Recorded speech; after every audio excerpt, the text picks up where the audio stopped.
So now what we want to do is we want to calculate measures of variability, so variance and standard deviation.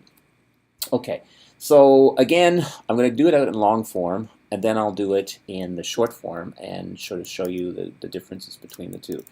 It should come up basically the same value, but in terms of the ease at which you could do it, it's a little easier obviously if you use the built-in functions. But because this is stats and I want you to sort of see how these functions actually work, for this assignment we're going to do them out in their full glory. Okay, so first thing we need to do is we basically need to calculate a series of deviation scores. And deviation scores are basically just taking an x-score here and then subtracting the mean from it. And then what we need to do is we need to square those deviation scores, and then we have to sum up all of those deviation scores to get the sum of squares. And what we do then is we divide the sum of squares by n if this were population, or we divide it by n minus 1 if these were sample means. Okay, so let's actually do this process. Okay, so the first thing we're going to do, and I'm just going to move it one column over, is we're going to start the process by taking a score, so the first score in our column here, and what we want to do is we want to subtract the mean. Now, you do not have to type the mean in. You can just simply click on the cell where the mean is located, and you'll see that it appears up here. So the other thing that we want to do, because we're going to try to do this as efficiently as possible, is that in addition to calculating what the deviation score is, in other words, the difference between 772.51 and the mean down here of 704.29, is we want to also square this, right? So to square things in Excel, what we do is we use the caret key, which is the key that's above 6. So you just hold down Shift and then the 6th key, and you'll see the caret. And what that basically means is raise something to a power, and we're going to use 2, because 2 is equal to squaring something. So now if I hit return, now I have, it's the squared deviation score. Okay, so I've taken the deviation score between 772, subtract the mean from it, and that gives me my basic deviation score, and then I squared the deviation score. And in Excel, one thing that you'll find that makes life much easier for you than perhaps if you're going to do this by hand using a calculator is that once you've figured out the basic pattern for a formula, then what you can do is you can apply that formula to a whole series of cells. So I'm just going to drag this down here to row number 25 where my last value is located, and then I'll let go. And what it's done is calculated all the squared deviation scores. Now, there's one big catch though, and this is kind of an important issue. One of the things that kind of makes this thing work is that when I look at my first cell, okay, and I double click on it and I see that it is picking the value here, 772, and it's picking the value down here, 704, and then subtract, taking the difference between those two. That's great, that's what I wanted to do. Now let's look here at the second cell in our square deviations. I'll click on that, and yes, it's picking up 619, and that's great, but look what it's doing down here. It's moved my cell down 1, okay? So in other words, as I dragged this original formula down, it's basically assumed that I want to move everything down by 1, and that works out great for the mean task response times in this column, but what it's going to do is going to actually it's going to select the means, select as values for the means a whole series of values that are down here, some of which will include empty cells. Now it happened that we calculated the mean here in this cell, okay, in cell 028, and so the value is actually going to be correct, okay. But look what happens down here for this cell where we did our calculations. So the formula includes the value of 675, which it's supposed to, but it's also including the value for the mean as 029. So let's see what's 029. Here's 029 right here, this cell. There's nothing in it, okay? So basically what it's doing, it's taking the value in 04, which is 675, and just squaring it. It's not subtracting the mean from it.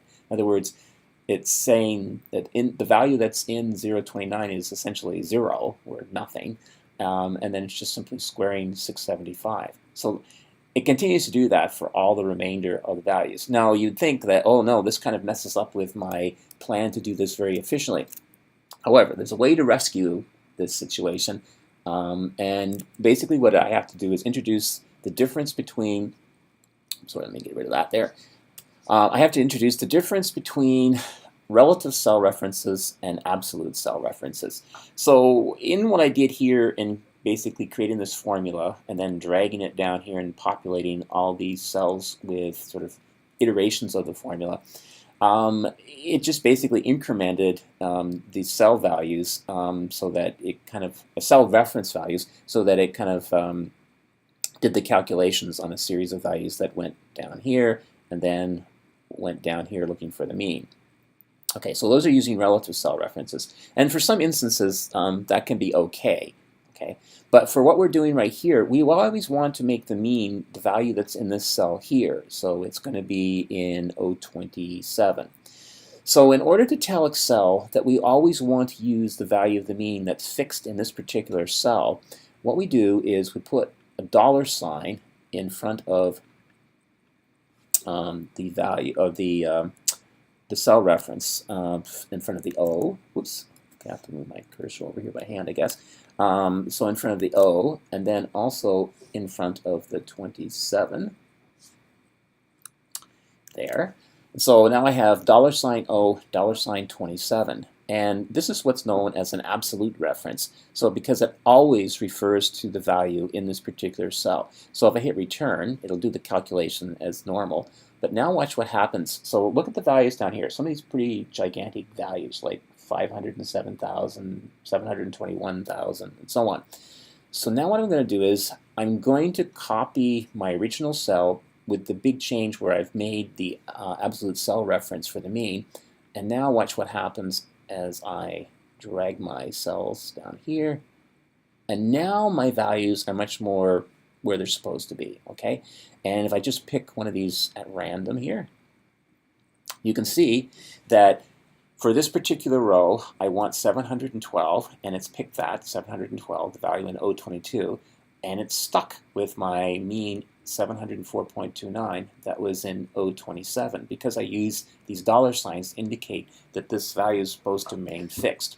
Okay, so that is a very, very important thing to note in terms of doing these calculations over here. So now what I have, going back to sort of just the theory of variance, I have a column of numbers that are basically squared deviation scores around the mean.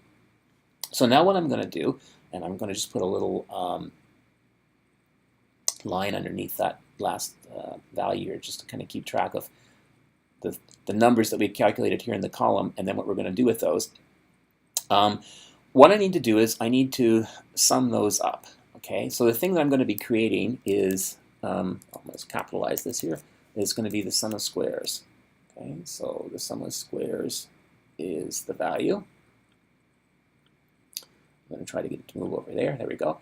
So to sum up all those numbers here, I'm just going to use the sum function, which is something we've already used. So sum, and the values that I want to sum over are from O2, or Q2 I should say, to Q25, and I hit return. So this is my sum of squares. Okay, so it's the sum of all the square deviations around the mean. So that's going to be the numerator of our formula for the variance. And now what we want to do is we want to actually calculate the value of the variance. Okay.